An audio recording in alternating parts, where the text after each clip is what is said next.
The Carolina Panthers just came off their most exciting season in nearly a decade with a young team that gives this fan base a lot of hope. But as division champs, we now enter a season with a really tough schedule, and we're gonna need to improve this roster in order to return to the postseason.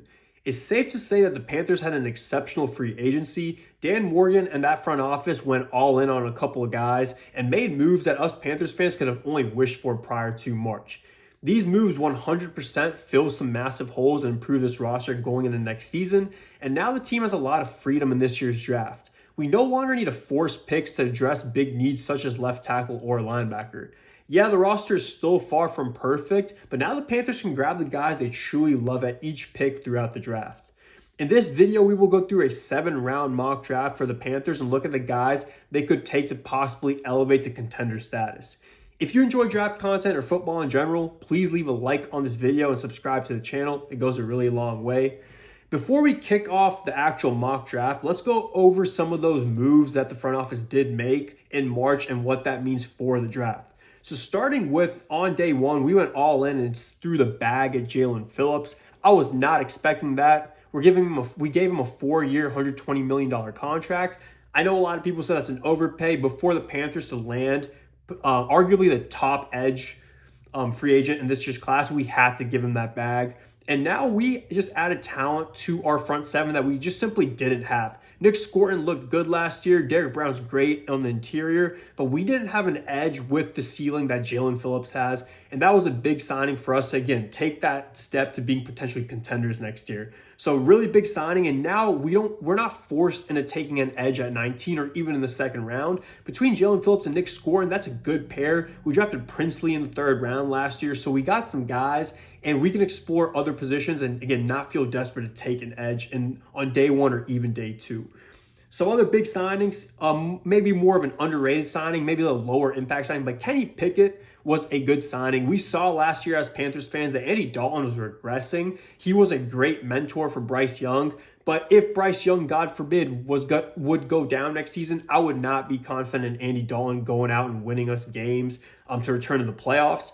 With Kenny Pickett, we have a slight upgrade at backup quarterback. Kenny Pickett's a younger guy. I think definitely has a higher ceiling than Andy Dalton does on current day. So Kenny Pickett, if Bryce Young were to miss a game or two, maybe 3 games, I think Kenny Pickett could win 1 or 2 of those games. So I like that signing. 1 year, $4 million contract, super low risk, and can't complain about that.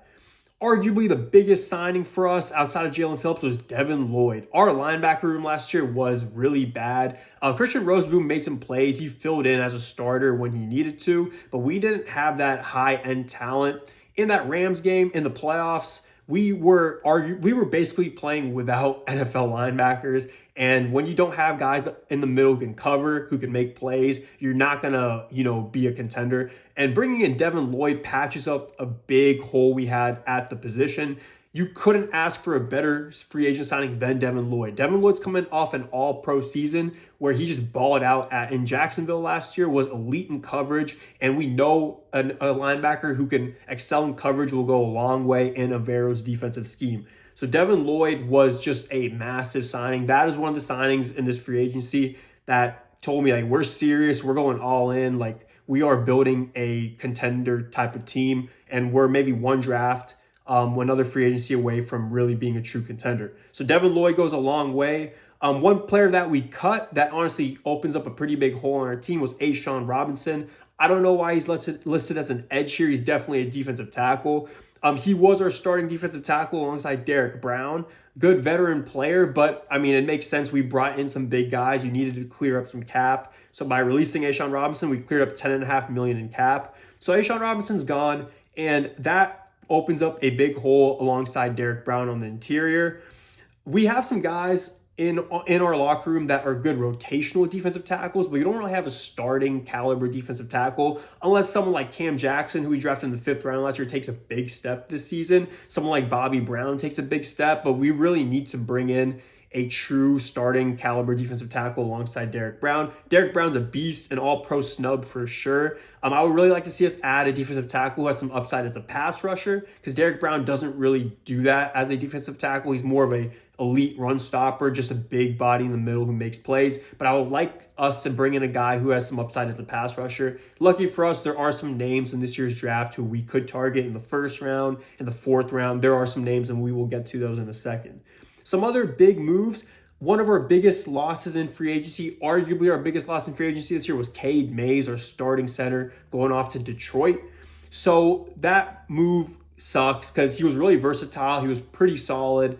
And the contract that Detroit gave him, I'm disappointed that we couldn't match it. Maybe he didn't want to be in Carolina anymore. I didn't really look too deep into it, but we did lose Cade Mays. So we signed Luke Fortner, the Saints starting center last year, and he's kind of a plug and play option, a veteran center who can plug and play for the year. The contract kind of reflects that, a 1 year, $2.75 million contract. So I think that at least patches the hole for the season. We don't have a lot of depth at the position, and I really do think we need to bring in a younger center in this year's draft for the future and even potentially for this year. But at least we have a guy who can start day one. And looking at some of the other signings, Rasheed Walker was a massive signing for the implications on this year's draft. So we know Icky injured his knee in the playoffs last year and is potentially going to miss a month or two. And if your starting left tackle is hurt and you don't have a guy to replace him that is capable, you can say goodbye to any Super Bowl hopes. You can say goodbye to the playoffs. And that it was looking really grim until we brought in Rasheed Walker on a really team-friendly contract. That one surprised a lot of Panthers and Green Bay Packers fans and a lot of people around the league in general. He had a criminal case going on, but all that's been cleared, and he will be the starting left tackle for the Panthers on day one if Icky can't go. Even when Icky does return, we now have some depth at the position and two guys very capable of being a starting left tackle in this league. If we had not signed Rasheed Walker, I think we would have been forced into taking an offensive tackle at pick 19. That's still not off the table looking ahead to the future. Icky is going to be a free agent. Rasheed Walker's on a 1-year deal. But now we don't have to take a left tackle at pick 19. We can do it on day 2 or day 3 and maybe find a guy who's a little more raw, who we can develop. But that just goes a long way in what we can do at pick 19. We now have some more freedom. Some other smaller signings, John Mechie, we reunited him with Bryce Young. He does not solve our need for another dependable wide receiver option for Bryce. Obviously, Jalen Coker looked amazing last year. Terrell McMillan is him. He is a true alpha wide receiver 1. But the lack of development out of Xavier Legette really just is not promising. I am ready to write him off as he's never going to be a top 2 option in this offense, which hurts me to say because I am a Gamecocks fan and he looked amazing with Spencer Rattler in the year before entering the draft. But he just hasn't looked to be, he definitely has not lived up to being a first-round pick. And hopefully he does develop and has a good offseason and turns into a top 3 option in this offense, but I'm not banking on it. And all that to say, John Mechie doesn't fill in to, be a top 3 option. But I think John Mechie is going to be a good wide receiver 4, a guy who makes some plays throughout the season, someone who, makes an impact similar to maybe Jimmy Horn, a guy who's like a gadget guy, makes a few big plays in a couple games. But again, we still have a need at either wide receiver 3 or a tight end who can be a big receiving threat.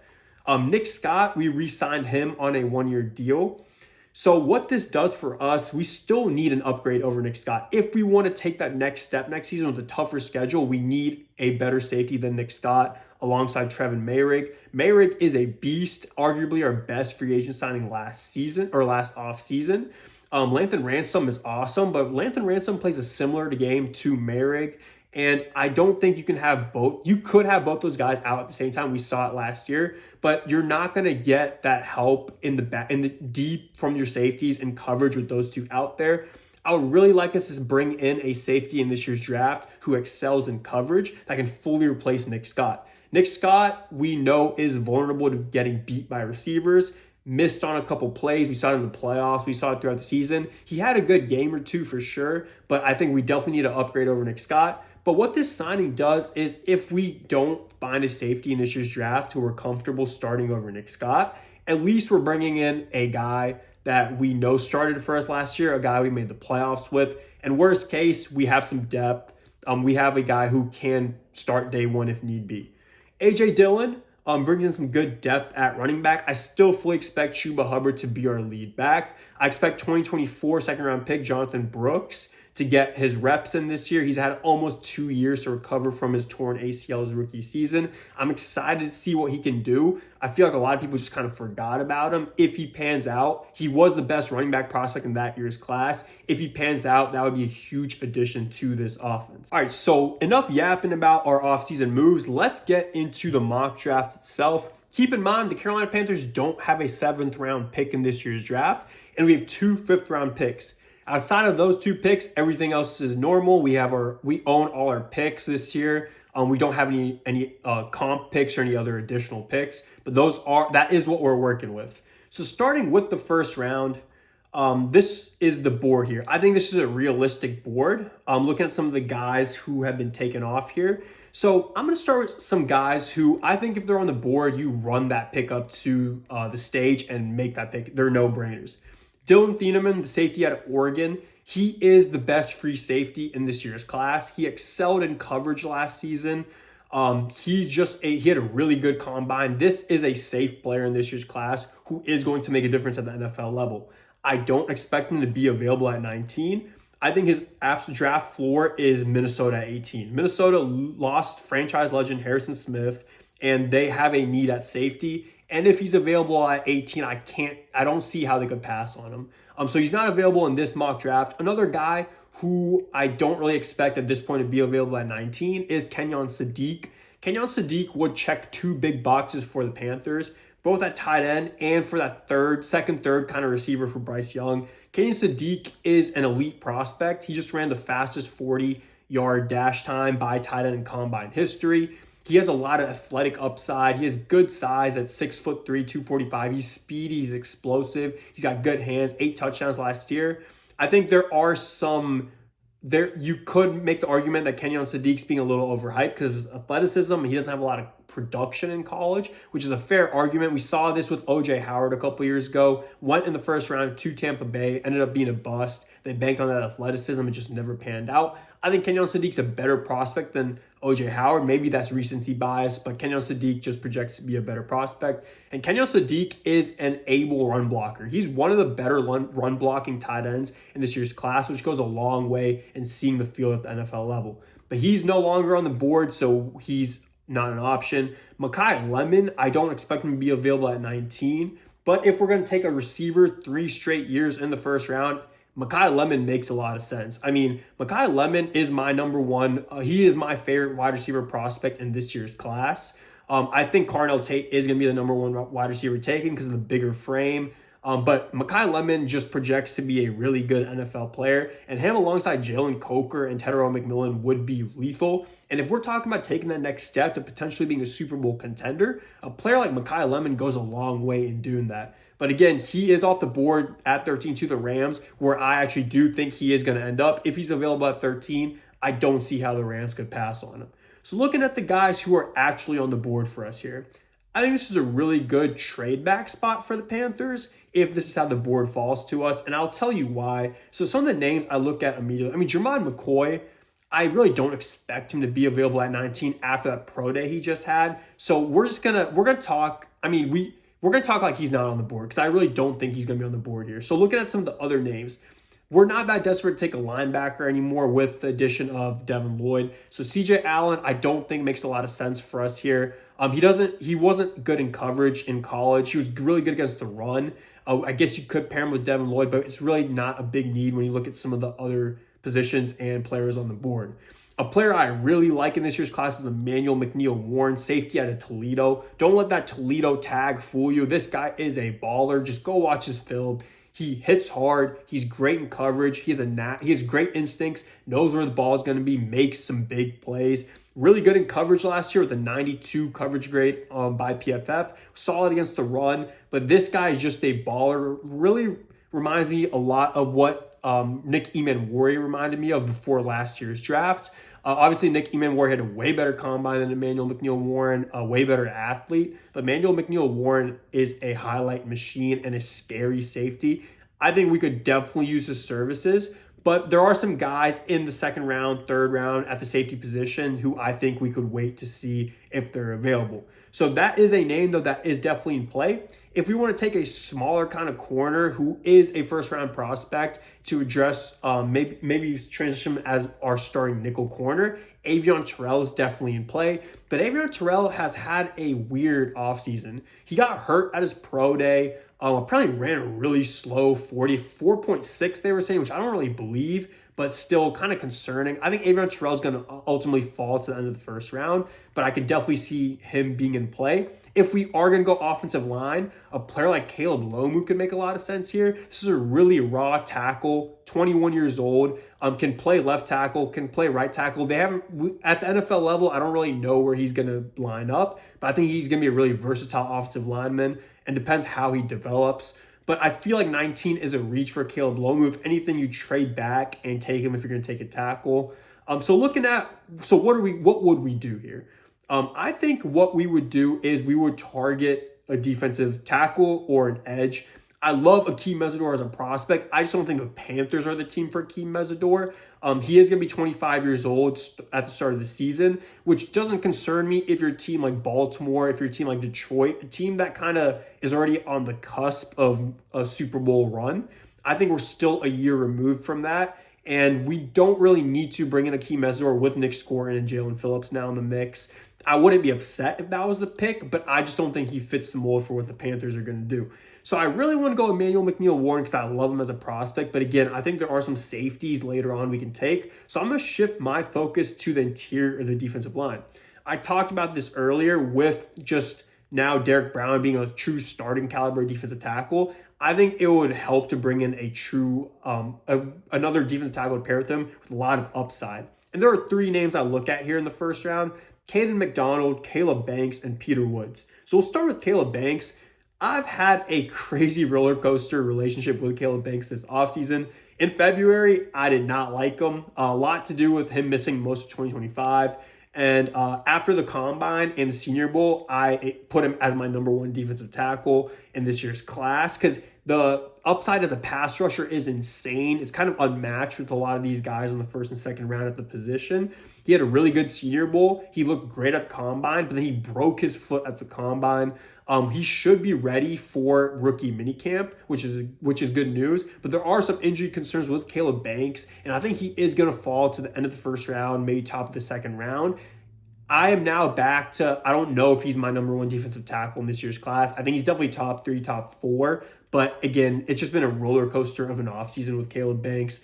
And I wouldn't be comfortable taking him all the way at 19. Another player, if you trade back, he's there, sure. Peter Woods just had a really bad year at Clemson last season, but his first two seasons at Clemson were amazing. I really don't know what's going to happen with Peter Woods in this year's class. I think you could go as high as 14. I think you could go as low as maybe like 34. The range is crazy on Peter Woods. I really do think he is in play for us at 19. He was being talked about as like a top 15 pick only a month ago, and just a bad year at Clemson alongside all of Clemson really has been dropping them in rankings. But a player that really intrigues me is Caden McDonald. So Caden McDonald obviously hasn't had the most consistent production throughout his collegiate career, but last year when it mattered, he popped off at the age of 20. So the ceiling is very high with this kid. I mean, he is still developing, and we saw what he could do at the start of his like real development. He was elite against the run last year, and pairing that with Derek Brown is super enticing. He didn't do much as a pass rusher. He did have 4 sacks, which is really good, but he wasn't consistently beating offensive linemen with a pass rush win rate of 4%. But I think that's something that could be developed at the NFL level. Again, for a really young player at 20 years old, solid size of 6'3", 326. And I would not hate taking him at 19. I think he's definitely a first round pick. I think he's going to go between 19 and like 28. And I'm going to go ahead and take Caden McDonald to kick off this draft for the Carolina Panthers to, again, fill that big need alongside Derek Brown. And then moving on to the second round, pick 51. So a player who I would really like to see here would be Jacob Rodriguez, a linebacker out of Texas Tech. If you don't know about him, he balled out last year, was 5th in Heisman voting as a linebacker. He just was a beast, and he is a dog. His work ethic's out the roof. He makes plays. He's elite in coverage, good against the run. He's not a great pass rusher, and he is a little undersized, especially for the NFL. And people have doubted his athleticism, but at the combine, he was at the top of everything. And he kind of just silenced a lot of doubters about his athleticism. I really don't think he's going to be available at 51. I think coaches are going to appreciate how hard Jacob Rodriguez works, how good he was last year. He's going to be like a top 45 type of pick. So again, I don't expect him to be at 51, but I'd love to see him there. Some other players I really like to see here are actually available on the board. So if we are going to skip on a player like Emmanuel McNeil-Warren in the first round, I would be banking on a guy like AJ Halsey being available in the second round for us. AJ Halsey had a great year at LSU. He is the type of safety this team needs. Really good in coverage, can make plays. He can hit. If you watch his film, he makes some really good plays. He has good instincts. He has good size. At 6 foot, 222 pounds. And overall, AJ Halsey is just a really strong and consistent safety. He's not the fastest safety. He gets beat by a couple guys deep, but overall he is a really good safety prospect, and it's just the type of guy we need to replace someone like Nick Scott. So he's definitely in play here.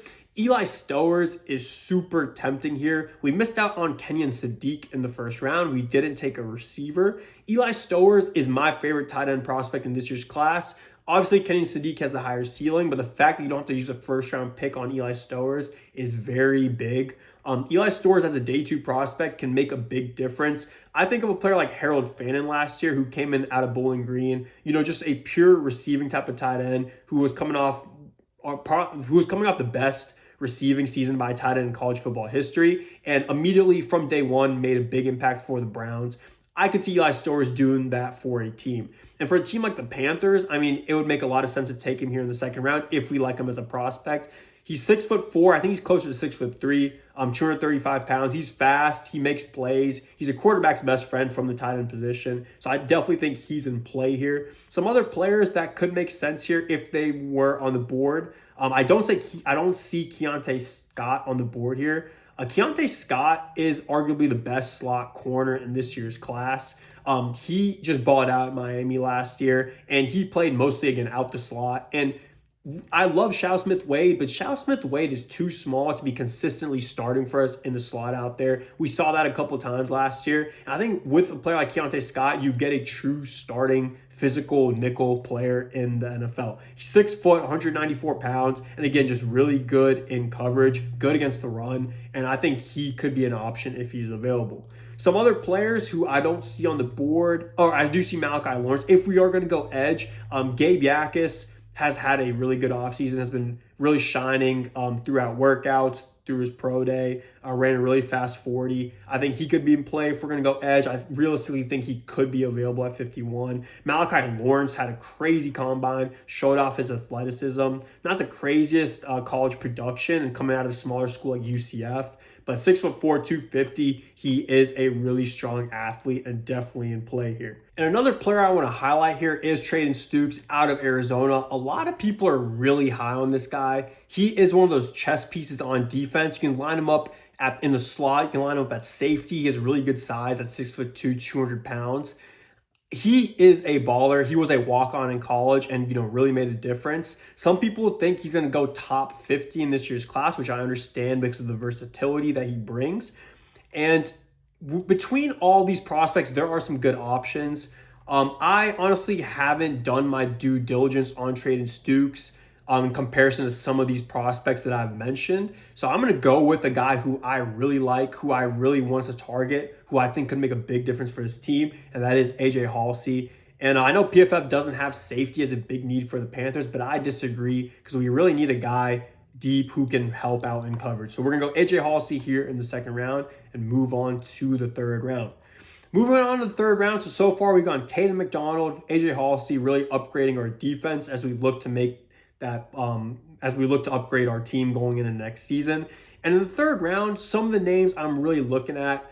So there are a couple centers I'm looking at here for sure. I think you could wait to take a center, maybe a position people value a little less than obviously positions like edge, wide receiver. But I also think there are some really strong candidates to take here in the third round. And some of those guys are Connor Liu, Sam Hecht, and Jake Slaughter. All three of them are on the board here. I don't know how realistic that's going to be when it comes to the actual draft, but we're working with what we got here. I'm going to go through all three of these guys and pros and cons. So Connor Liu, first of all, we'll start off with the negative. He tore his ACL last season. He should be fine. He won't be able to start day one, but again, we signed a veteran center we can plug and play for day one. Connor Liu is a player we can ease into the NFL, and that is the way I view him because he's 20 years old. He's still raw. He had a really good season he's had a really good collegiate career, but he still is young, he still is raw, still has a ways to go to develop. But the upside with Connor Liu is crazy. Everything you'll read about Connor Liu is that he's just got really good technique. He's got great upside. The youth is a big talking point with him when you compare him to other centers. Because again, like Sam Hecht and Jake Slaughter are going to be 24 years old. They're currently 23 years old. So you're getting a young center in Connor Liu with a lot of upside. And I think that is a reason why we see him consistently get mocked higher than some of the other centers in this year's class. And Sam Hecht and Jake Slaughter, I think, are both guys you can plug and play this season if you need a center to start the year. Again, we have our veteran center, so I don't think we're desperate to find a guy that can plug and play. We're looking towards the future beyond this season. And as much as I do love Jake Slaughter and Sam Hecht, and if Connor Liu wasn't on the board, I would lean towards taking one of those two here. With Connor Liu on the board here in the third round, I think it's a no-brainer considering the need for not just this season, but also beyond. So we're going to go Connor Liu here in the third round, one of the better center prospects in this year's class. Who can maybe be a franchise kind of offensive lineman for the Panthers moving forward.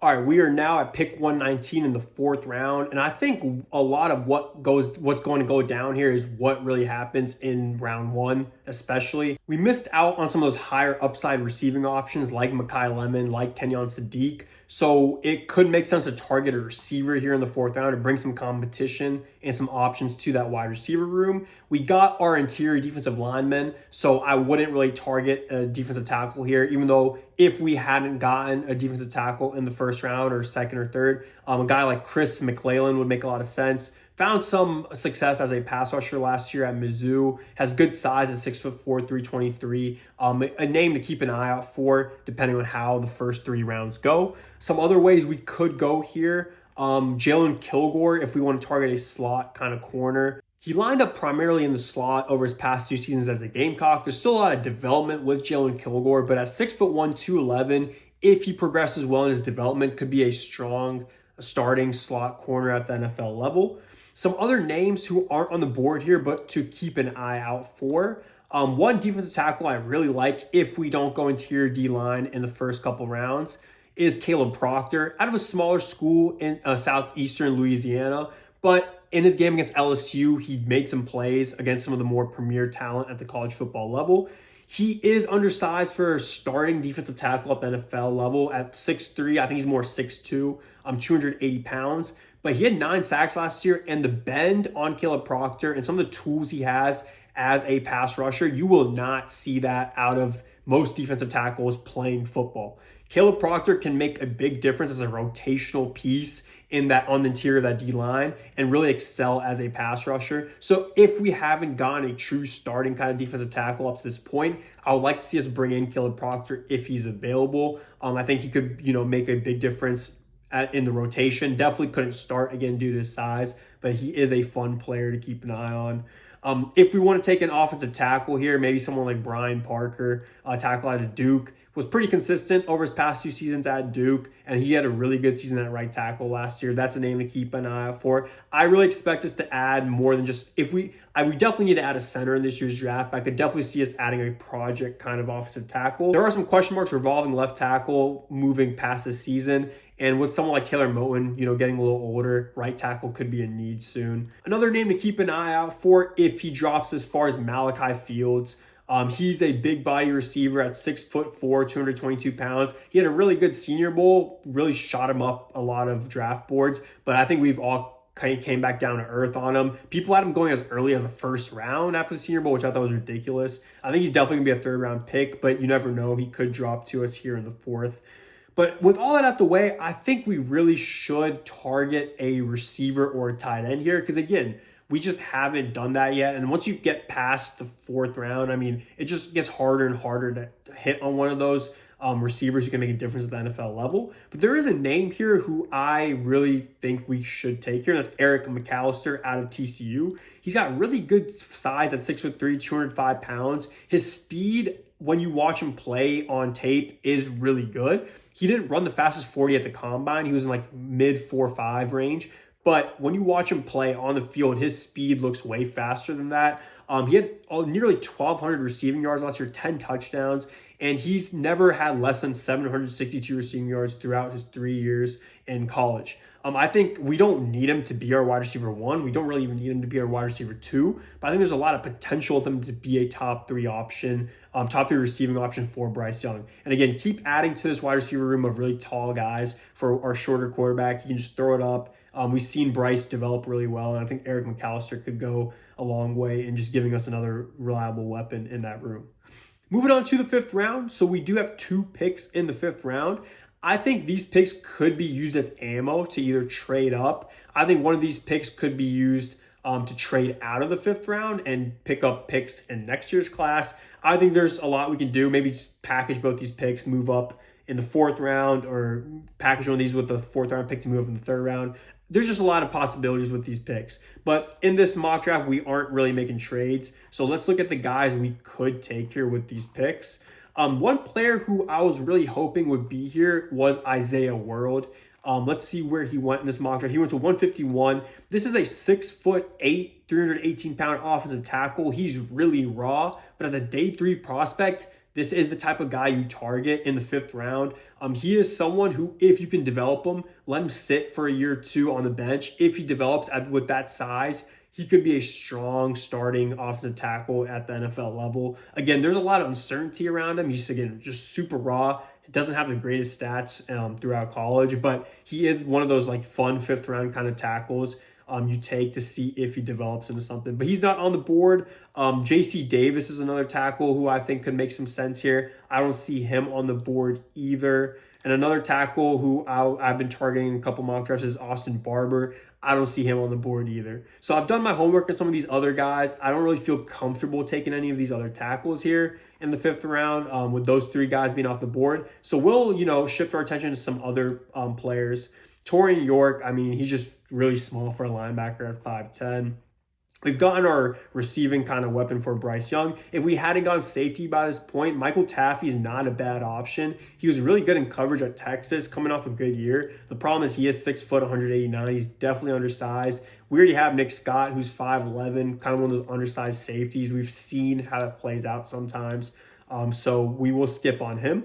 But I think we can still add to the secondary with a player like Julian Neal here. Julian Neal had a decent season in Arkansas last year, but what you're banking on here is that size. At 6'2", 208 pounds. That is good size for a cornerback at the NFL level, and that helps him a lot against the run. He's a physical kind of corner.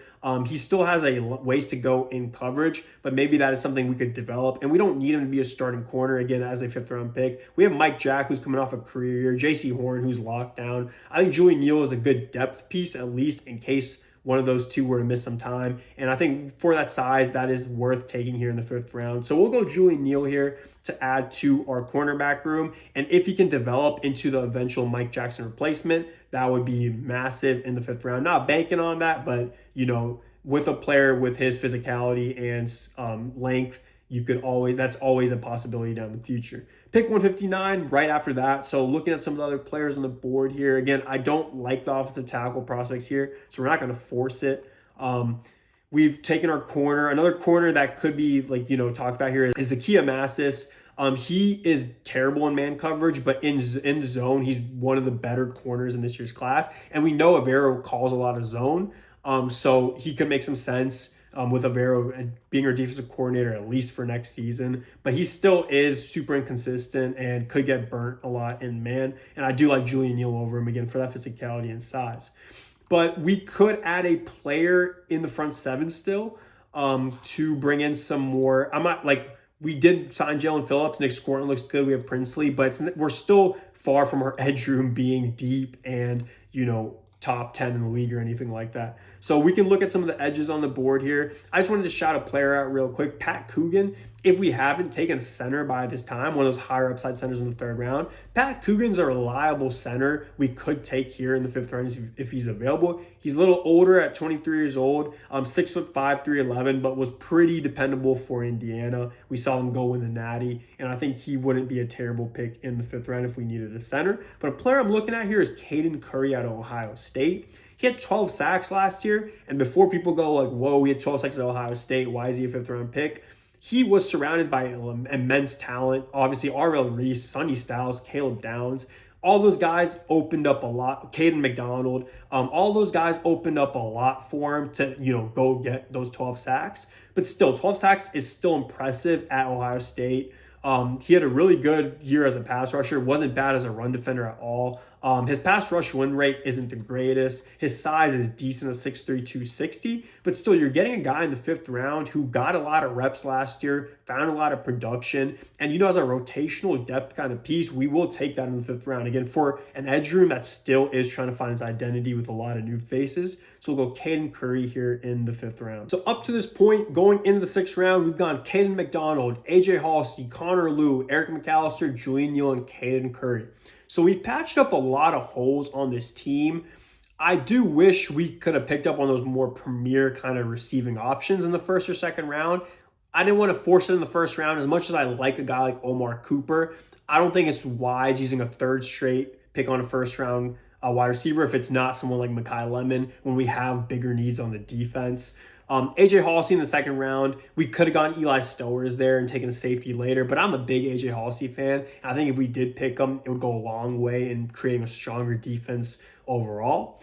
Eric McAllister, again, is just, a decent fourth round option for us. He has good frame. He plays with a lot of intent, and I think he could be a reliable type of third option for Bryce Young. Connor Liu looking towards a future really high upside center, young center who could be a franchise kind of player for us moving forward. Julian Neal, banking on that length, banking on the physicality to be a good depth kind of corner. And then Caden Curry, again, just adding some more depth to a position that's still finding its identity. And when we're talking about fifth round, sixth round, seventh round picks, if you hit on one of those guys, two of those guys, that is a win. It's really hard to hit on some of those day three picks. Last year we did it with players like Jimmy Horn. But again, like those day three picks are really hit or miss. And you could really only ask that at least one of these guys is a hit. So you're going for the upside, you're going for the athleticism, you're going for players who could, just pan out for you at the highest level. So looking at sixth round, again, it's hard to hit on guys here. So we're just going to look for upside here.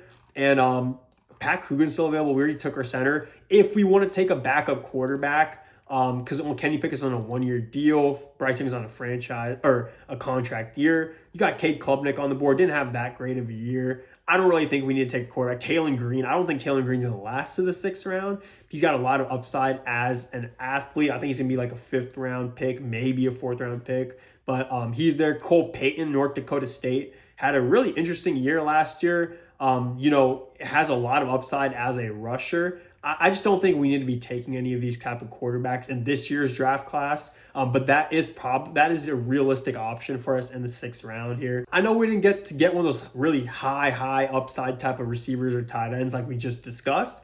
But there's a player on here that's really fun. That's Tyron Montgomery. Super small school, John Carroll. But he had 1,500 receiving yards last year. It looked crazy at the Senior Bowl. I don't know where he's going to go in this year's class. After the Senior Bowl, people get like a lot of recency bias. People are like, he's going to be like a fourth round pick, third round pick. I don't think so, considering he played at John Carroll, but he has some skills. And as a sixth round pick, it's a really fun pick. And if he does pan out, let's not hate on small schools. Jalen Coker is from a small school and is our wide receiver 2 now, was our best player in the playoff game against the Rams last year. So I don't hate the prospects of taking someone like Tyron Montgomery in the sixth round. If we miss out on Kenyon Sadiq, Mekhi Lemon, don't take a receiver in the second round. Harold Perkins is a linebacker who had a lot of hype as a recruit in high school, didn't really pan out at the college level. He's a smaller linebacker, 6'1", 222. I don't really think we should take him. We already have Isaiah Simmons, who, was a first-round pick a couple of years ago in the Derek Brown's draft class. Never really panned out, but we re-signed him. And Harold Perkins honestly projects to be like a special teams kind of player. And Isaiah Simmons is already that. So that doesn't make a lot of sense to me here. So I'm going to go ahead and take Tyron Montgomery to wrap up this mock draft. Bring in another potential receiver. It is a position of need outside of like our wide receiver one, wide receiver two position. And that is what a 7 round mock draft looks like for the Panthers based on how the board fell to us. I'm not the biggest fan of how the board fell to us in the first round. I would like to see us trade back and still grab a guy like Caden McDonald, Emmanuel McNeil Warren, Caleb Lomu potentially, and add another day 2 pick. But that didn't happen, so we worked with what we got, and PFF gave us a grade of B minus.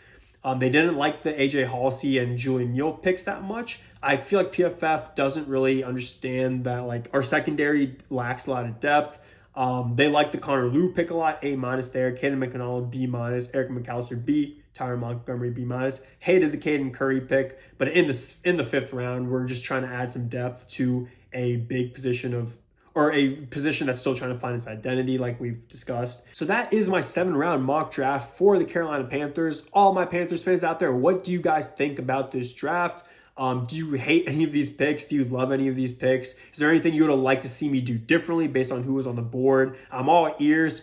I'm really excited for the Panthers season next year, and this draft is a massive one if we really want to take that step into being a better team next year, again, against a really tough schedule. I appreciate y'all for watching, and I will catch y'all later. Peace.